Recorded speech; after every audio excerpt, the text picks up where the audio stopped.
नमस्ते प्रणाम। आप सब समाज दर्शक लोग के हम सिंगर पूनम प्रेमी गोरछो के गोलांगा तनी। और कैसे हैं आप लोग? उम्मीद करती हूँ कि अच्छे होंगे। देखिए आज बहुत खुशी की बात है, हम लोग आए हैं शूट पर। हमारा एक गाने का वीडियो हो चुका है, अभी दूसरा बाकी है।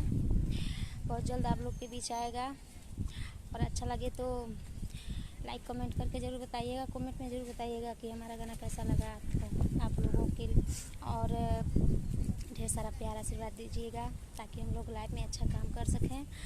और मेहनत तो ऐसे ही कर रहे हैं, आप लोगों का कृपा रहेगा तो ज़रूर हम लोग आगे जाएंगे अपने मंजिल तक।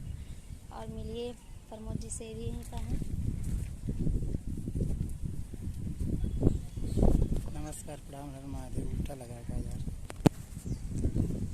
नमस्कार प्रणाम हर महादेव। ज़्यादा भूख लग गया है, आवाज़ नहीं जा रहा है ज़्यादा। देखिए आज शूटिंग हो रहा है, बहुत दूर हम लोग आए हैं। नौसड़ आए हैं बड़ा बड़ा पुल पे। कितना अच्छा लोकेशन है वहाँ।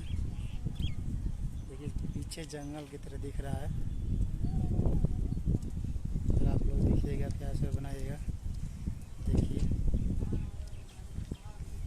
देखिए मड़ई का घर है। यहाँ के लोग बहुत अच्छे हैं, बहुत अच्छा सपोर्ट किए हम लोगों का, उनको लाख लाख धन्यवाद। जहाँ भी रहे खुशी रहे, मस्त रहे, बस यही आशीर्वाद है। और आप सब लोग जगह नहीं ऐसे होते हैं। हाँ सब लोग बहुत कम जगह है।